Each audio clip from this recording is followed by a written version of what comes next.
It was a normal morning at the most luxurious bank in the city, until a 68-year-old farmer walked through the door.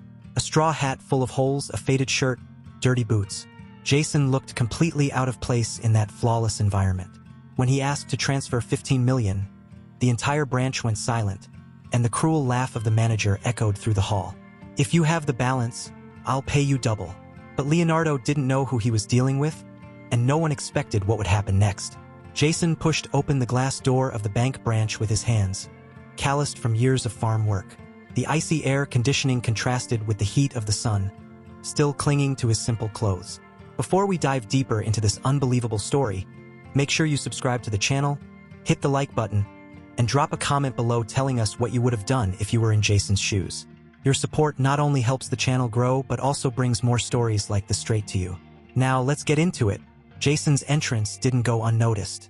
The bank was always filled with polished suits, shiny shoes, and people who looked like they belonged in glossy magazines.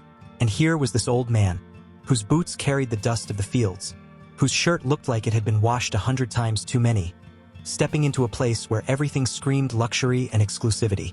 Leonardo, the manager, spotted him instantly. To him, Jason wasn't a client.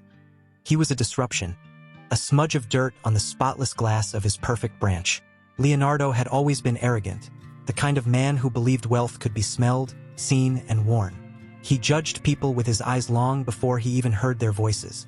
So when Jason walked straight to the counter and calmly asked about transferring an amount most people could only dream of, Leonardo couldn't resist the chance to humiliate him. "Transfer 15 million? Leonardo repeated, his tone dripping with mockery. "Sir, do you even know how many zeros that has? If you've got the balance, I'll pay you double." He laughed, and his staff followed, eager to please their boss. The hall filled with cruel chuckles, the kind that cut deeper than words. But Jason didn't flinch. He stood there, his weathered face unreadable, his back straight, his voice calm. "Yes," he replied, his tone almost indifferent, as if asking about something ordinary.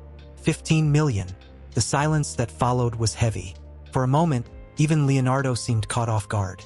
The man's confidence wasn't the nervous insistence of someone bluffing. It was quiet, steady, like a farmer watching the skies and knowing exactly when the rain would come. Still, Leonardo couldn't let it go. His pride wouldn't allow it. He leaned closer, lowering his voice so only Jason and a few employees could hear. "Listen, old man. This isn't some corner store where you can barter with eggs and milk. This is the most exclusive bank in the city. People here move numbers you wouldn't even know how to count. You're in the wrong place." Jason's lips curved into the faintest of smiles. "We'll see about that." He placed a worn leather folder on the counter. Its edges were frayed, the cover faded from years of use. Leonardo raised an eyebrow, smirking. "What's this? A ledger from your farm?" But as he flipped it open, the mocking expression on his face began to shift. Inside were neatly organized documents, property deeds, contracts, and a stack of statements that bore numbers not just in the millions but far beyond. Jason wasn't just some farmer. He was a landowner who had built, over decades of relentless work, an empire hidden beneath the surface of simplicity. The manager's smile froze. His fingers hesitated on the papers as if they burned.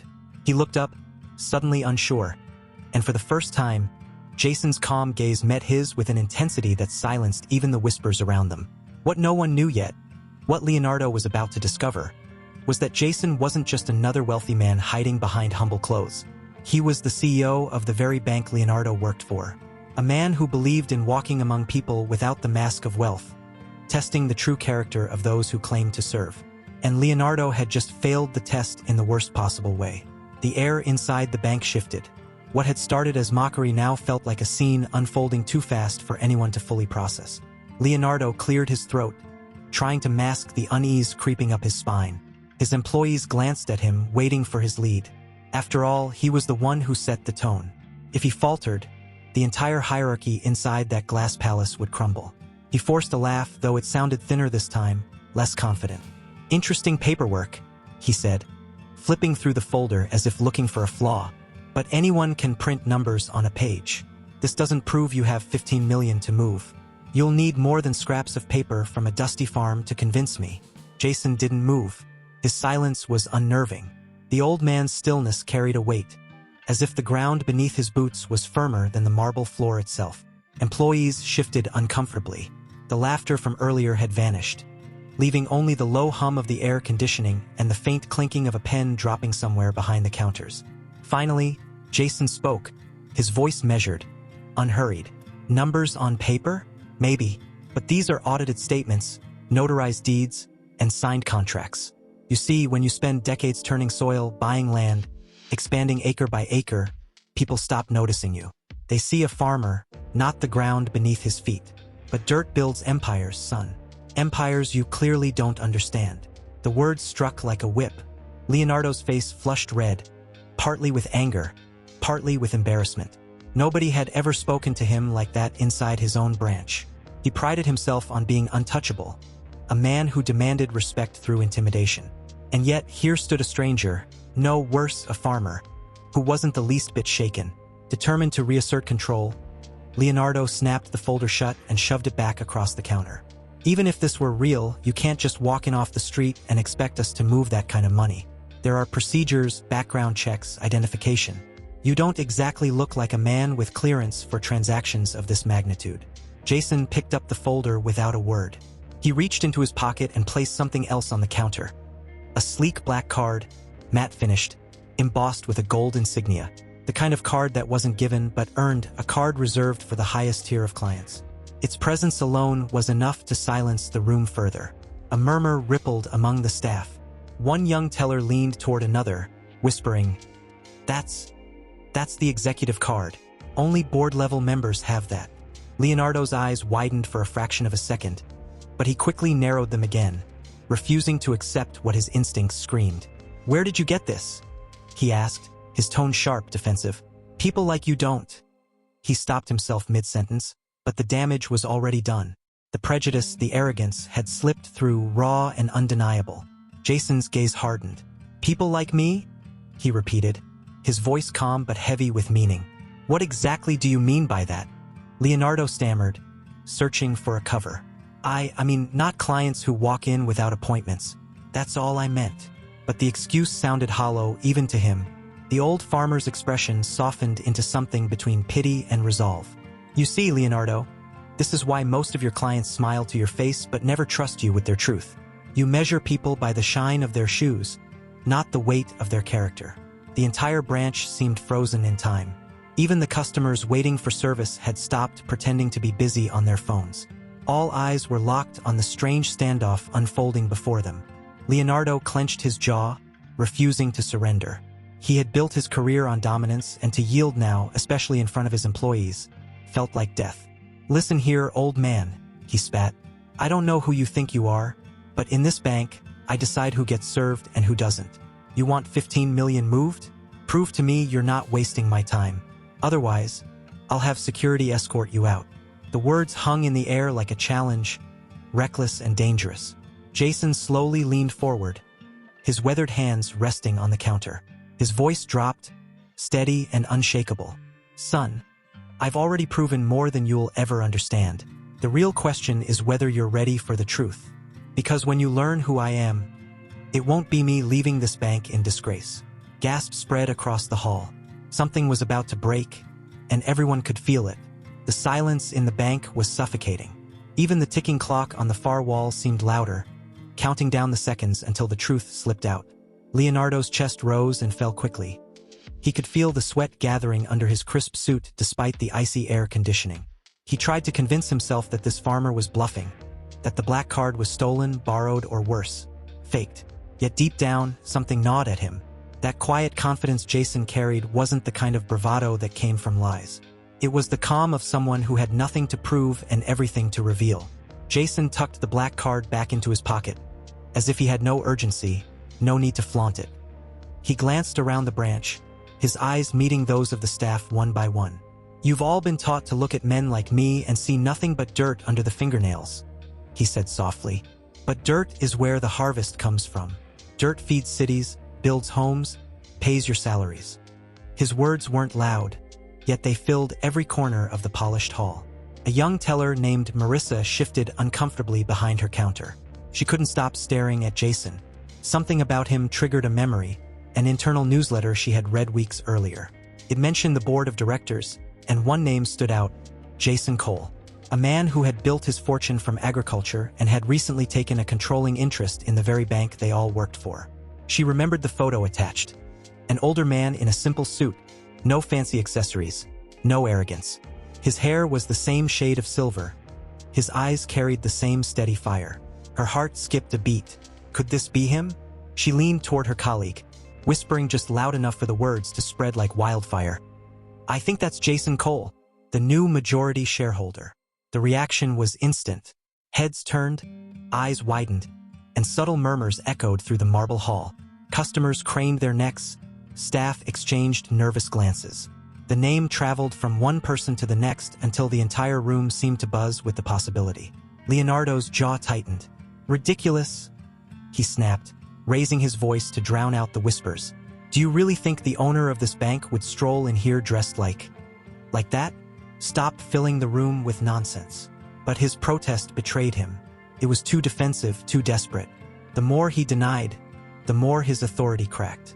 Jason remained perfectly still. He didn't confirm, didn't deny. He let the whispers grow, feeding the doubt that was already corroding Leonardo's image. His silence was a weapon, sharper than any outburst could have been. Finally, Jason spoke, directing his words not to Leonardo, but to the staff. "Do you enjoy working here?"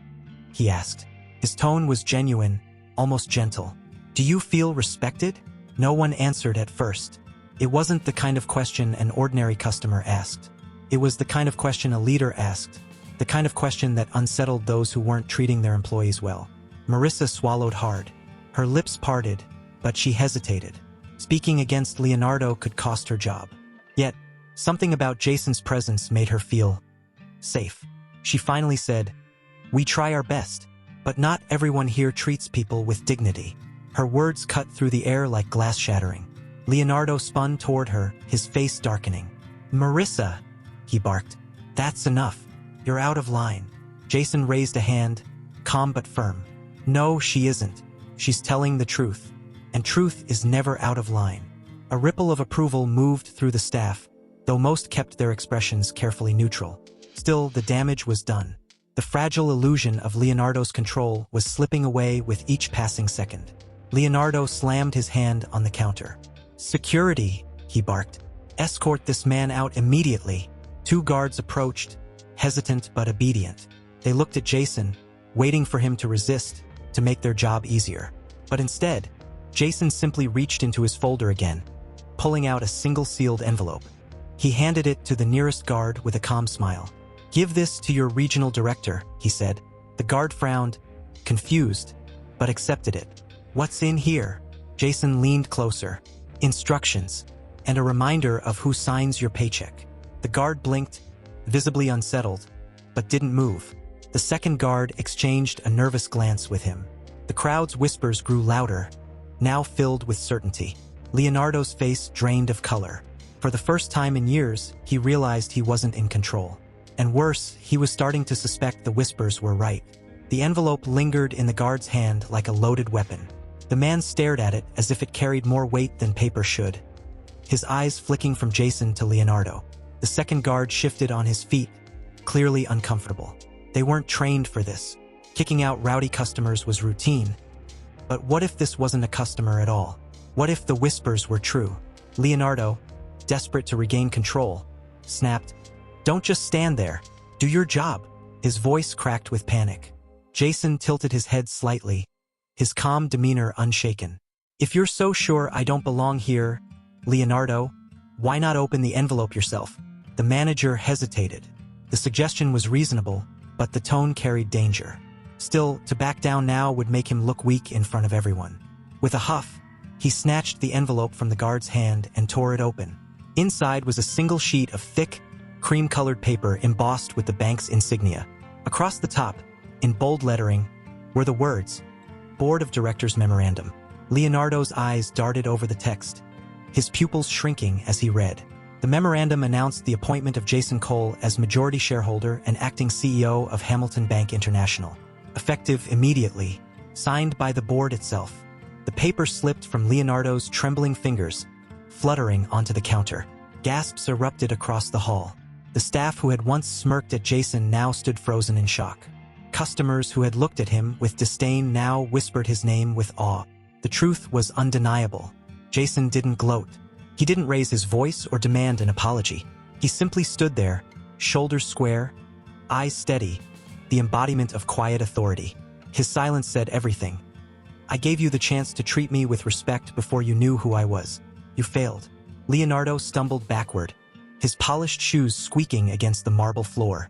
His face was pale, sweat beading along his temple. He tried to speak, but his throat closed on the words. Finally, he managed, This must be some kind of mistake. You can't be. Jason finally broke the silence. His voice was calm, deliberate, like the slow toll of a bell. You've judged me since the moment I walked through that door. You laughed at my clothes. You mocked my request. You assumed that a man with calloused hands couldn't possibly hold wealth or power or influence. But you were wrong, Leonardo. And today, everyone here has seen it. The employees' eyes darted between their manager and their new CEO. The hierarchy had shifted in a single heartbeat.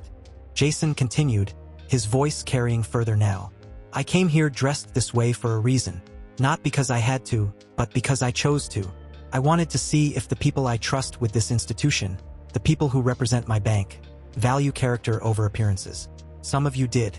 Some of you stayed silent even when it was easier to laugh. And some of you revealed exactly who you are. He didn't look directly at Leonardo when he said it, but everyone knew where the words landed. Marissa, the young teller, felt her chest tighten with both fear and relief. She had spoken up, however timidly, and now she realized that small act had been seen, recognized. Her eyes met Jason's for just a moment, and she felt gratitude radiating from him without a single word spoken. Leonardo, however, was unraveling. Sir, Mr. Cole, I didn't mean, it was all a misunderstanding, he stammered, his voice shaking. If I had known. Jason raised a hand, cutting him off. That's the point, Leonardo. Respect shouldn't be reserved for those you already know, or those who look the part. True respect doesn't discriminate. It doesn't wait for titles or suits or shiny shoes. It's given freely to everyone who walks through those doors. That's the kind of culture I expect in my bank. The staff hung on every word. The customers, too. For the first time that morning, Jason's presence filled the bank not with doubt, but with clarity. Leonardo lowered his head, his arrogance stripped away. In that moment, he wasn't the manager anymore. He was just a man who had revealed his own prejudice to the world. Jason took the folder from the counter and tucked it under his arm. Now, he said calmly, about that transfer of 15 million. Shall we proceed? No one dared to laugh this time. The bank hall remained frozen, as if time itself refused to move forward until Jason spoke again. His last words echoed in every corner, leaving employees and customers staring at him in awe. For most of them, the realization still hadn't fully sunk in. The man they mocked, the man they dismissed, the man their manager tried to throw out, was their CEO. Jason didn't rush. He placed his worn hat gently on the counter, a gesture so simple yet strangely powerful. The old straw brim, frayed and faded, looked out of place against the polished marble, but it demanded more respect than any designer accessory in the room. He rested his hands on the counter, fingers roughened by years of labor, and finally broke the silence. You see, he began, his voice carrying not with force, but with weight. Money doesn't define dignity, position doesn't define respect, and clothes certainly don't define character. Too many of us have forgotten that. Heads lowered across the hall. Some employees avoided his gaze, ashamed of their laughter minutes earlier. Customers shifted uncomfortably, reminded of the smirks they had shared when they first saw Jason walk in. Jason's eyes swept across the room. This morning, I wasn't here to test the systems of this bank. I was here to test its people, to see how you treat someone who doesn't look like they belong. Because if this institution can't honor the humanity of a farmer, then it doesn't deserve the trust of a billionaire. The words landed like thunder. Marissa felt chills run through her. Even the guards who had approached Jason earlier now stood at attention, no longer seeing him as a problem to remove, but as a man whose presence demanded respect. Jason leaned forward slightly. Leonardo mocked me because he thought he held the power. But power is fragile when it's built on arrogance. Real power, he paused, letting the silence deepen, comes from humility, from seeing others not as less, but as equal. Leonardo's face was crimson. He wanted to disappear, to sink into the marble floor beneath his feet. He had ruled this branch with fear and superiority, but in a single morning, it had all come undone. He opened his mouth to speak, but Jason's gaze stopped him cold. Jason turned to the employees instead. When people walk into this bank, they're trusting you with more than money. They're trusting you with their dignity, their stories, their struggles. Every customer carries a life you don't see, a truth you don't know. And your job isn't to judge them, it's to serve them. A murmur of agreement rippled through the staff. For the first time, they weren't looking at Jason as a stranger. They were looking at him as a leader. One older customer, who had been watching silently from the side, suddenly stepped forward. He wore a modest jacket, his hands trembling slightly with age. "Sir," he said softly, "what you've just said, it's what we all wish more people in power would understand. Thank you." Jason inclined his head respectfully. "I'm no different from you. I just happen to have resources. But the soil under my boots is the same as the soil under yours." The hall grew quiet again, not with tension this time, but with reflection. People weren't just witnessing a revelation. They were absorbing a truth that challenged their own assumptions. Jason finally straightened his back and looked toward Leonardo. "As for you," he said, his tone firm but not cruel, "this is your chance. You can learn from this moment, or you can let it destroy you. Every leader is remembered not for how they acted in comfort, but for how they acted when they were exposed." Leonardo swallowed hard. His pride screamed at him to fight back, to cling to whatever authority he had left. But deep down, he knew Jason was right. His arrogance had blinded him, and now everyone had seen it. Jason picked up his hat again and set it on his head. He turned toward the tellers and said, "Now, let's proceed with that transfer. 15 million, handled with care, please." Marissa stepped forward, her hands steady despite the storm around her. "Yes, sir. Right away." As she began the process, Jason looked back at the crowd one last time. His eyes carried both kindness and warning. "Let this morning remind you, dignity costs nothing, but it means everything. Never forget that." The branch, once filled with laughter at an old man's expense, now stood in reverent silence. The silence that followed the janitor's words was suffocating. The arrogant investor sat frozen, his laughter still lingering in the air, but stripped of all its weight. For the first time, the room wasn't looking at him. All eyes were on the man they had dismissed as just a janitor. A murmur spread through the employees. Some lowered their heads, ashamed of how they had joined in the investor's mockery. Others exchanged nervous glances, realizing they had underestimated someone whose presence they barely acknowledged every morning. One young assistant, who often ignored the janitor's greetings, whispered under her breath, "I never even said thank you."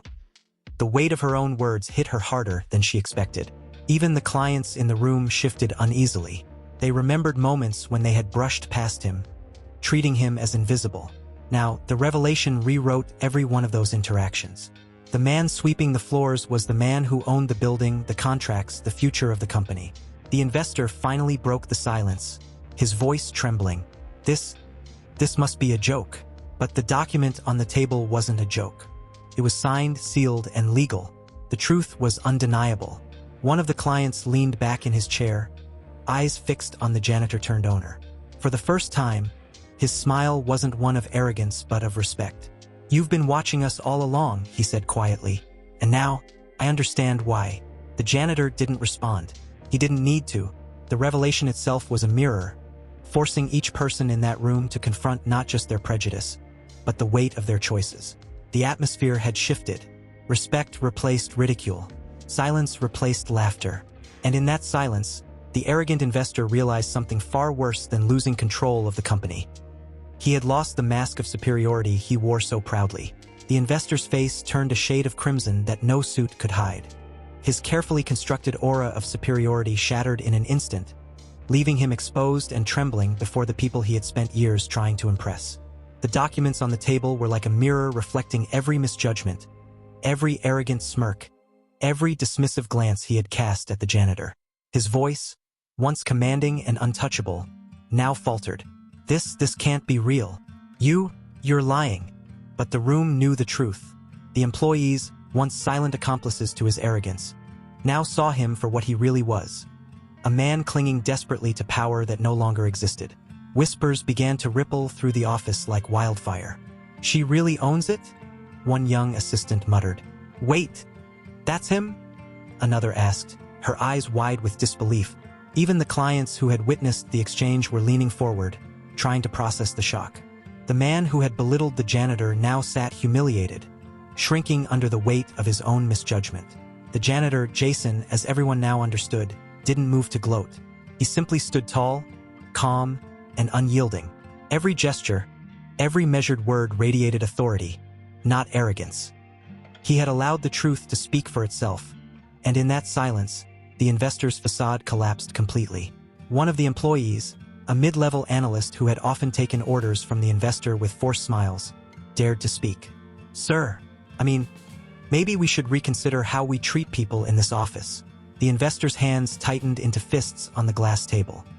He opened his mouth to respond, but no words came. The walls seemed to close in around him. Every smirk, every insult, every assumption he had made about others' appearances now reflected back like a haunting echo. He looked around the room and saw the eyes of those who had once nodded at his every command now silently judging him. Some faces showed shock, others disappointment, a few even amusement, but none of them offered the deference he had relied on for so long. Jason took a deliberate step forward. Let me make this simple, he said. Respect is not given because of wealth, status, or a sharp suit. It is earned through character, through humility, and through the way you treat others. You have squandered that lesson, and now everyone here knows it. The investor's shoulders slumped. He realized that this wasn't just a momentary humiliation, it was a public reckoning. Every snide remark, every act of condescension, every underestimation of those around him had brought him to this point. The higher he had climbed on arrogance, the farther he fell when confronted with truth. The employees exchanged cautious glances, some even daring small smiles at one another. The hierarchy they had feared moments ago had crumbled, replaced by a new reality. The man they had ignored, underestimated, or ridiculed was now their authority, and he carried a justice that demanded acknowledgement. Even the investor, seated at the head of the table, felt the sting of isolation. The room no longer supported him. His allies, fearful of associating with his disgrace, remained silent. For the first time in years, he understood what it meant to truly be powerless in front of those he had tried to dominate. Jason leaned back slightly, his presence filling the room like a quiet storm.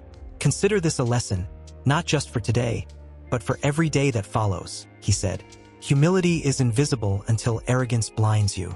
And when it does, no amount of money can save you from what you've earned through your own mistakes. The investor swallowed hard. He could feel every eye in the room piercing him, reminding him of everything he had overlooked. The room was no longer just a place of business, it was a courtroom of character, and he was the defendant. Silence settled again, heavier now, charged with the understanding that nothing would ever be the same. The arrogant investor had been stripped of his authority, exposed not by competition or scandal, but by the quiet, unassailable truth of someone he had mocked. Every employee, every client, every observer understood. The real power wasn't in wealth or position. It was in integrity, humility, and the courage to recognize it. And in that moment, the investor realized he had none of these. The room remained heavy with tension, but slowly, a subtle shift began to take place. The employees, once hesitant and uncertain, started to see Jason not just as the man they had underestimated, but as the rightful authority in the room. The realization settled quietly at first, like a gentle current beneath a stormy sea, but it gained strength with every passing second. Marissa, the young teller who had first whispered her recognition, straightened her back. Her voice, clear and unwavering, broke the silence. Sir, we're ready to proceed with the transaction. We will follow your instructions. Her words seemed to ignite something in the others. Slowly, more staff spoke up, one by one, expressing their readiness to align with Jason. Yes, sir. Everything you say goes, said a senior clerk, his usual arrogance replaced by cautious respect. We're with you, another whispered, nodding toward Jason. Even the clients in the room felt the shift. The energy of deference they had once reserved for the investor was now redirected. Their attention, previously scattered and skeptical, now centered on Jason. He was no longer a mystery. He was a symbol of integrity and competence, a person who carried authority not through fear or intimidation, but through undeniable presence. Leonardo, still reeling, tried to reclaim some sense of control. Wait, you can't just... This doesn't change anything. Jason raised a hand, calm but unyielding. It changes everything, and it starts with you understanding that respect is not granted to those who demand it. It is earned through fairness, humility, and character. The manager's face twitched with frustration, but even he could feel the tide turning. Staff who had once followed his orders without question now looked to Jason for guidance. The power structure of the office, carefully maintained for years, had been overturned in a single morning. One by one, the employees took action. Computers clicked, phones rang, and official procedures began under Jason's direction. They moved with a new purpose, motivated not by fear, but by recognition of true leadership. The atmosphere, once stifling with tension and suppressed laughter, transformed into one of focused determination. Even the guards, previously hesitant and uncertain, now stood at attention with renewed clarity. They understood, without needing explanation, that the authority of the room had shifted. Jason's quiet confidence commanded not just obedience, but loyalty and respect. The investor, once the center of attention, sat in stunned silence. He tried to speak, to redirect the room, to reclaim control, but the words wouldn't come. His former allies looked away, unwilling to risk aligning with a man who had just been publicly dethroned by the very janitor they had mocked. Isolation settled over him like a suffocating cloak. Jason walked slowly down the center of the office, observing the scene. His presence alone seemed to recalibrate the energy in the room. Employees straightened, whispered instructions were followed without hesitation, and clients began to trust the process again. The day, which had started with mockery and arrogance, was now being rewritten by integrity and quiet authority. Finally, Jason stopped and addressed the room as a whole. Remember this day. Remember what you've witnessed. The way we treat others, the way we respond to arrogance and prejudice, defines not just who we are, but what we are capable of building together. The message sank deep. In a matter of moments, loyalty had shifted, arrogance had been humbled, and the office, once a battlefield of ego and status, now thrummed with unity and purpose. Jason had not just revealed his power, he had reshaped the culture entirely. The investor, once brimming with confidence, now sat slumped in his chair, staring at the polished floor as though it held the answers to the chaos that had overtaken his carefully curated world. Every attempt to reclaim his authority had failed. The room no longer responded to him, it responded to Jason. Jason approached the table deliberately, each step measured and unhurried. His calm contrasted sharply with the investor's trembling energy. No one spoke. The office seemed to hold its collective breath, waiting for the inevitable confrontation. "You're in a difficult position," Jason began, his voice low but commanding. "Not because of me, not because of the board, not because of your colleagues, but because of yourself. You underestimated people. You assumed appearances dictated value. And now you're paying the price." The investor's hands clenched into fists. I didn't know. I didn't mean," Jason interrupted, raising a single finger. "Enough excuses. We're past the point of intent. This is about accountability. And accountability is not a negotiation." The employees watched, captivated. No one had ever spoken to the investor like this, not in years of meetings, briefings, or board sessions. His usual charm, his rehearsed confidence, had evaporated under the weight of truth. Jason leaned closer, letting the words settle like heavy stones. "Your behavior today has consequences. Not because I am vindictive, but because every leader must understand that arrogance can destroy more than reputations. It can destroy trust, morale, and the very culture you are supposed to protect." The investor swallowed hard. Sweat beaded on his forehead, his mind racing for a defense. But there was none. His usual tactics, threats, charm, intimidation had no effect. Jason's authority was unshakable, silent yet absolute. "I'm giving you a choice," Jason continued. "You can either step back, learn from this, and demonstrate humility and respect, or you can continue down this path and watch your influence vanish entirely. I recommend the former."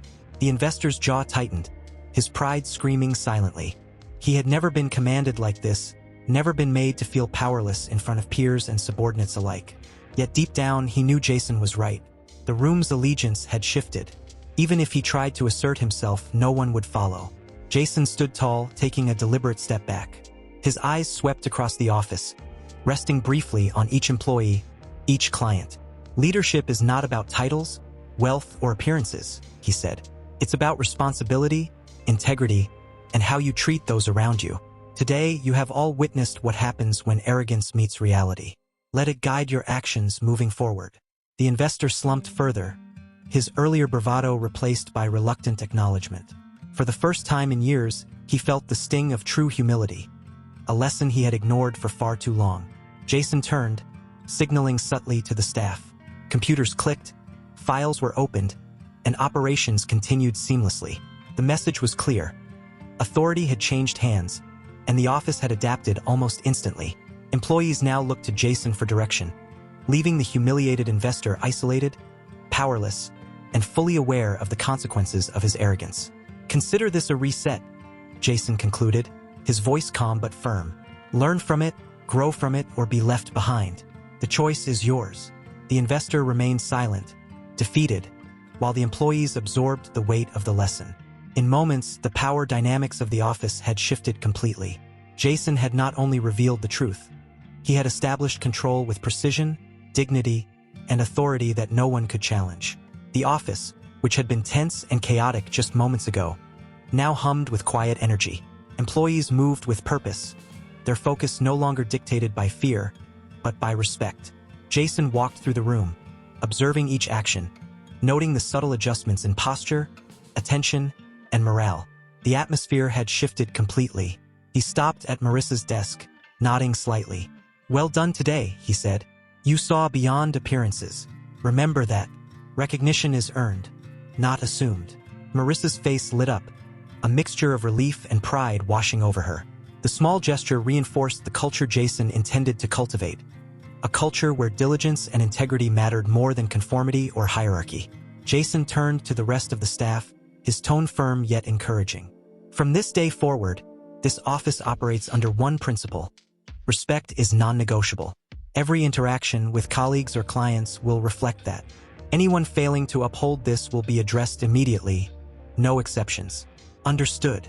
A chorus of voices affirmed his directive. Employees straightened in their chairs, nodding, some even exchanging glances of newfound camaraderie. The fear that had once dominated the room was replaced by a sense of shared purpose. Leonardo, still seated at the corner of the office, finally spoke, his voice subdued. "Sir, I understand. I will follow your lead." Jason's gaze met his. There was no gloating, no vindictiveness, just clarity. "Good. This is your opportunity to rebuild trust, not only with the staff but with yourself. Your behavior sets the tone. Make it constructive, not destructive." The investor remained silent, absorbing the full weight of his humiliation. For the first time, he understood that leadership was about more than wealth or title. It was about guiding people with fairness, acknowledging mistakes, and ensuring that everyone's dignity was protected. Clients who had been present, initially drawn by curiosity, now observed the transformation with a newfound respect. They could see that the bank, once defined by hierarchy and appearances, now had a leader who valued character above all else. This wasn't just about a single transaction, it was a lesson in the kind of environment their finances were being managed in. Jason moved to the center of the room, folding his hands behind his back. "We've made the first step," he said. "But culture isn't built in a morning. It's reinforced every day, through every interaction. I expect transparency, respect, and integrity at all times. Today was the beginning. Tomorrow we continue building, together." A subtle nod passed through the employees. They understood that this was not just a directive. It was a standard. A new era had begun, one where leadership was defined by action, not appearance, and where respect was given freely, not assumed. The investor, now silent and contemplative, realized that his former tactics of intimidation would no longer work. He had been publicly humbled, and every glance from a staff member reminded him of that lesson. His presence in the office had changed from dominance to observation, as he began the slow process of understanding what true leadership required. Jason's final words for the day resonated across the office. "Remember this morning. Remember how assumptions almost cost us all dignity. Every choice from here on defines who we are and what we represent. Let's make it count." The office, once filled with tension and fear, now exuded a quiet confidence. Employees moved efficiently, interactions were thoughtful, and even the clients sensed the shift. Jason's authority was no longer in question. It had been firmly established, quietly, firmly, and undeniably. Word traveled fast. Within hours, whispers of the morning's events had left the confines of the office and seeped into the streets, coffee shops, and social media feeds of the city's financial district. People who had never set foot in the bank knew about the incident: the arrogant investor, the underestimated janitor, and the jaw-dropping revelation of true authority. The press didn't wait long. Headlines appeared online almost immediately: "Janitor turned CEO stuns billionaire investor. From floors to fortune. The humiliation that changed a bank, and leadership redefined. How a simple man exposed arrogance in high finance." The story went viral, resonating with everyone who had ever been judged by appearances or underestimated based on superficial assumptions. Inside the office, employees noticed calls from clients who had been watching the news. Many expressed newfound respect for the bank and for Jason. "We want to continue working with you," one client said over the phone. "We were impressed by how you handled everything. It's refreshing to see a leader with integrity," another commented. The investor, once a figure of authority and influence, was now the subject of ridicule and gossip outside the office. Social media users dissected every moment of his humiliation, sharing memes, commentary, and debates about arrogance and humility. Even his professional peers began to distance themselves, quietly acknowledging that the balance of power had shifted. Jason, however, remained composed. He wasn't seeking publicity or fame. He had only acted with principle. But the external recognition of his character strengthened the trust his employees and clients placed in him. The incident had become more than a private lesson. It was now a public example of accountability, humility, and the importance of seeing people beyond appearances. Employees who had once doubted themselves now found confidence in their work. The morning's events had proven that competence, dedication, and integrity mattered more than superficial judgments. They began approaching their tasks with renewed motivation, understanding that they were part of a company that valued them as people, not just as cogs in a machine. Meanwhile, the investor tried desperately to manage the fallout. He issued statements, attempted to justify his earlier behavior, and even sought private meetings with colleagues to salvage his reputation. But every attempt fell short. The public had already made up its mind, and internally, his influence had evaporated. He was no longer the center of authority. He was a cautionary tale. Jason observed all of this quietly, his focus unwavering. He knew that true leadership wasn't about the immediate spectacle but about long-term culture. The humiliation of the investor had sent a message that rippled far beyond the office walls. Arrogance and prejudice have consequences, and respect is non-negotiable. By the end of the day, the bank's reputation had transformed. What could have been a scandal became a story of empowerment, fairness, and ethical leadership.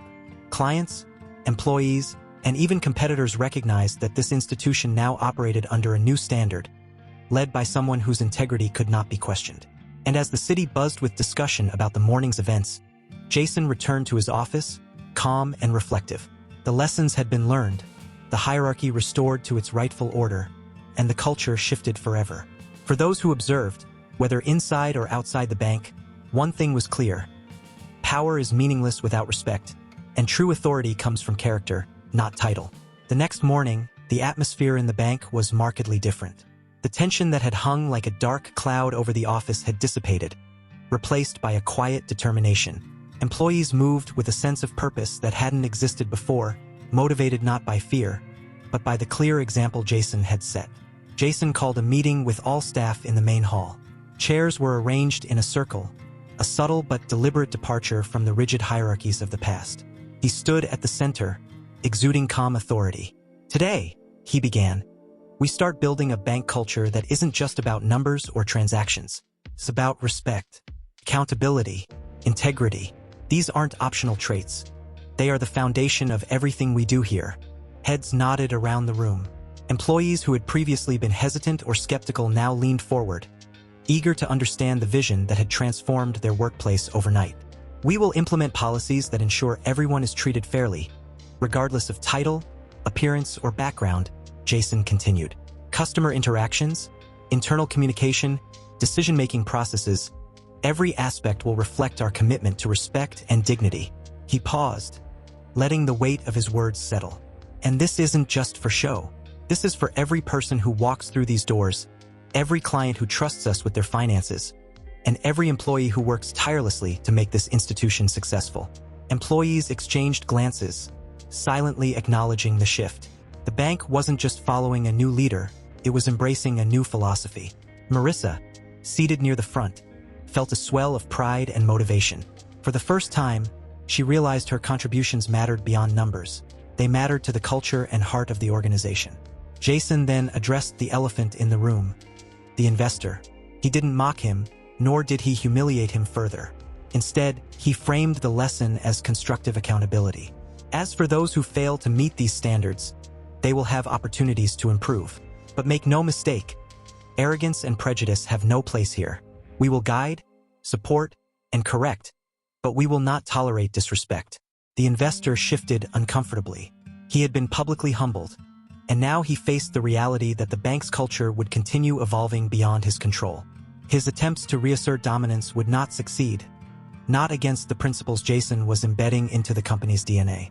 Jason moved around the room, making eye contact with employees. This culture is built on the choices we make every day. Every action, every word, every interaction either strengthens or undermines it. Remember what happened here yesterday. Let it guide your actions. Respect is not conditional. It is constant. Employees left the meeting with a renewed sense of purpose. Conversations were more thoughtful, gestures more considerate, and collaboration more genuine. The ripple effect of the previous day's revelations had transformed into a movement within the organization, led not by fear or intimidation, but by an undeniable moral authority. Even the clients who interacted with the bank began noticing the change. Service was more attentive, responses were more deliberate, and interactions carried a human element that had previously been missing.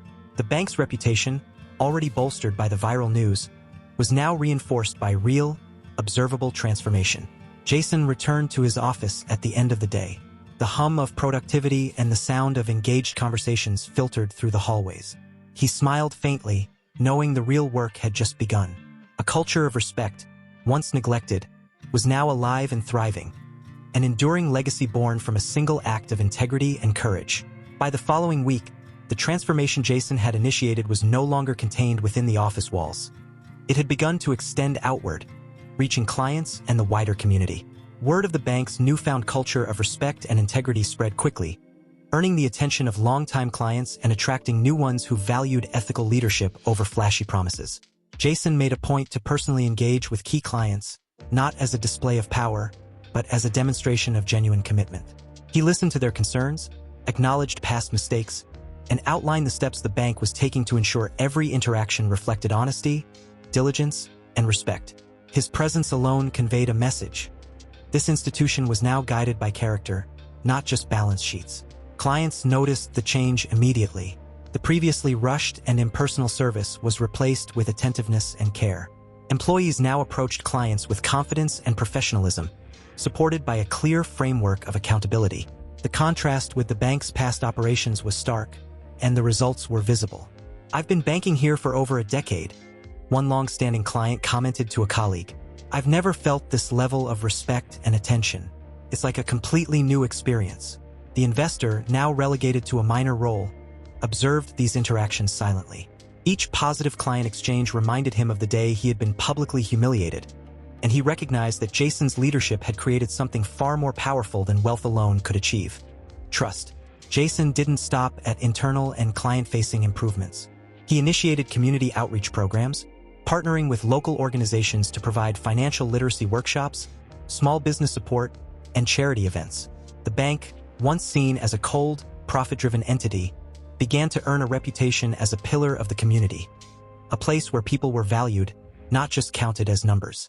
Employees felt the impact too, watching clients respond positively, expressing gratitude, and sharing their experiences reinforced the shift in culture.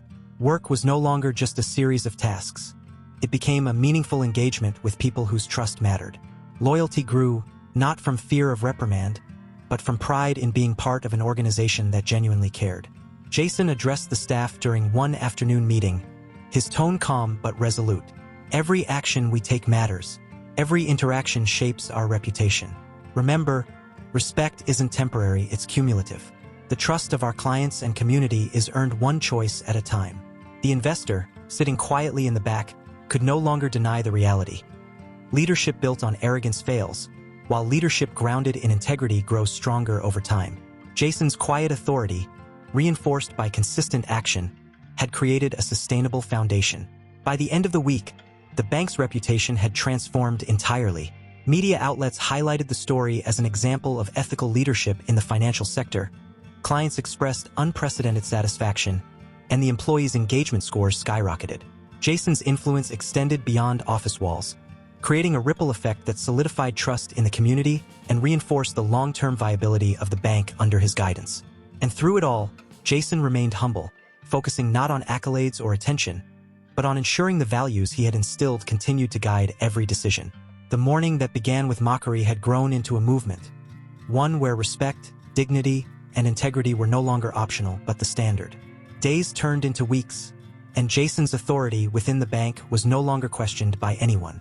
What had started as a single, shocking revelation had evolved into a fully established hierarchy, not built on fear, intimidation, or appearances, but on respect, competence, and integrity. Every employee, from tellers to senior managers, recognized the new order, and the investor, once the dominant figure in the room, was now a silent observer of a system he could no longer control. Jason moved through the office each morning like a quiet force. His presence commanded attention not through volume, but through confidence, composure, and the clarity of his intentions. Employees greeted him with genuine warmth and focus, rather than obligatory nods, because they trusted him, not out of fear, but because he had earned it. The investor, meanwhile, remained a constant reminder of the cost of arrogance. Every day, he witnessed Jason's influence grow, his instructions executed flawlessly, his philosophy reflected in the office culture. There was no need for grand displays or punitive measures. The contrast itself was enough to undermine the investor's confidence. In a private meeting, Jason addressed the investor directly, not to gloat, but to impress upon him the lessons he had learned. "You've seen how the office functions now," Jason said calmly. "Do you understand why respect and humility matter more than money or status?" The investor swallowed hard, struggling for words. "Yes, I see it now," he admitted, voice shaking slightly. Jason's expression softened, a subtle acknowledgement that the lesson was understood. "Good. Now, it's up to you whether you let this insight change your behavior or continue clinging to the arrogance that brought you here. The choice is yours, but the consequences are real." Outside the private walls of the meeting room, employees noticed subtle changes in the investor's demeanor. No longer openly dismissive or condescending, he moved quietly, observing how the bank operated under Jason's leadership. His authority had diminished, but Jason did not actively diminish it further. The power of his consistent integrity did all the work. The office itself had transformed. Collaboration replaced competition, communication replaced gossip, and every decision was now filtered through a lens of fairness and accountability. The culture that Jason had instilled wasn't enforced by rules alone. It was lived and internalized by every employee, creating an environment where arrogance could no longer thrive. Even minor incidents, which would have previously caused friction or fear, were now handled with poise and mutual respect. Employees supported one another, offered constructive feedback, and shared insights openly, demonstrating that Jason's influence had fostered an environment where growth and learning were valued over hierarchy and intimidation. Jason also remained attentive to clients. He continued to engage directly, listening carefully, ensuring that every transaction reflected the bank's renewed philosophy. The investor, witnessing these interactions, realized that influence and respect were earned through action, not assumed through title or wealth. His public humiliation had been just the beginning. The ongoing reinforcement of Jason's principles now served as a constant reminder of the power of integrity. By midweek, the transformation was undeniable. Even those who had doubted Jason initially now looked to him as the anchor of the organization. His authority was solid, his culture entrenched, and his leadership undeniable. The investor's presence, once a source of fear for employees, now served as a silent testament to the consequences of underestimating others. Jason's quiet, unwavering approach ensured that the bank was no longer just a financial institution. It had become a symbol of what leadership grounded in integrity could achieve. The lessons of humility, respect, and accountability weren't temporary. They were embedded into the very DNA of the company, securing Jason's authority and ensuring long-term stability. Weeks had passed since the morning that had shaken the bank to its core. The office hummed with efficient energy, clients responded positively, and the culture of respect Jason had instilled seemed unshakable. Yet beneath this calm, subtle tensions lingered, the kind that only those who had experienced dramatic upheaval could sense. The investor, now quiet and withdrawn, lingered in the background. Though he followed instructions without complaint, there was an underlying tension in his presence, a reminder that arrogance, once planted, does not disappear overnight. Every glance at Jason reminded him of the humiliation he had suffered and the authority he had lost. The fear of making another misstep made him cautious, but also restless. Employees, while loyal and motivated, couldn't help but notice the underlying pressure that still existed. Jason's rise had been meteoric, and while it had brought clarity, it also demanded vigilance. They understood that a culture of respect required constant reinforcement. Mistakes had to be addressed, challenges faced, and integrity upheld, or the progress could unravel. Jason sensed this subtle tension. He knew leadership was not static. It required continuous attention. His mornings were filled with deliberate walks through the office, observing interactions, listening to conversations, and quietly correcting any behaviors that strayed from the standards he had set. He wasn't just enforcing rules, he was modeling a philosophy, letting employees see that consistency and principle mattered above all. One afternoon, a minor incident tested the newly established culture. A client, unaware of the internal changes, made a demanding request, speaking sharply to a teller. The teller, initially startled, remembered Jason's lessons and responded calmly and respectfully, diffusing the situation. The client, sensing the shift in energy, adjusted his tone and left satisfied. The staff exchanged quiet glances, realizing that their ability to maintain composure and uphold respect had strengthened remarkably. Jason, observing the interaction from his office, allowed himself a small, approving smile. These moments were proof that the culture was taking root. Not just superficially, but deeply. The lessons weren't enforced by fear, but by the internalization of values he had demonstrated day after day. The investor, silently watching from a corner, began to grasp the magnitude of his earlier misjudgment. It wasn't the viral headlines or the humiliation that truly cemented Jason's authority. It was the consistent, quiet, unassailable demonstration of leadership. Each decision, each act of fairness, each moment of integrity reinforced the truth. Wealth and status meant nothing without respect and principle. As the day drew to a close, Jason gathered his senior staff for a brief meeting.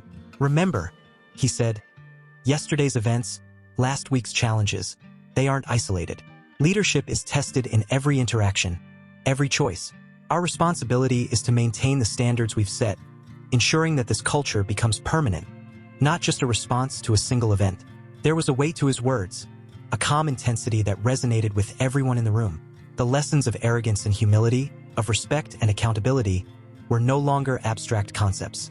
They were lived experiences that had reshaped not only the bank but the people within it.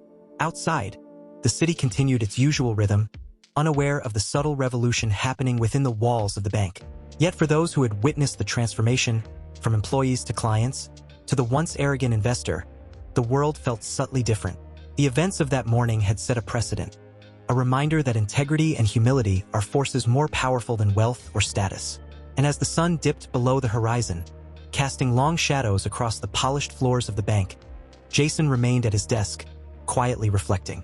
The calm before the next challenge had arrived, and he knew that the true test of leadership was not in dramatic revelations, but in the ongoing commitment to uphold the principles that had brought him this far. The investor, once a figure of unchallenged dominance, had reached a breaking point. Weeks of observing Jason's unwavering authority, the employees' loyalty, and the client's growing trust had eroded whatever confidence he once carried. He realized that no clever words, no excuses, no intimidation could reclaim the power he had so arrogantly assumed. It began with a subtle tremor in his voice during a staff briefing. He attempted to assert control, offering directives that once would have been unquestioned. But the response was quiet and deliberate. Employees, now guided by principle rather than fear, politely asked for clarifications, ensuring that any action aligned with the new standards Jason had established. The investors' words fell flat, lacking the force they once commanded. Jason, observing the unfolding scene, remained calm. He had anticipated this eventual confrontation, not in anger, but in the natural consequence of consistent leadership.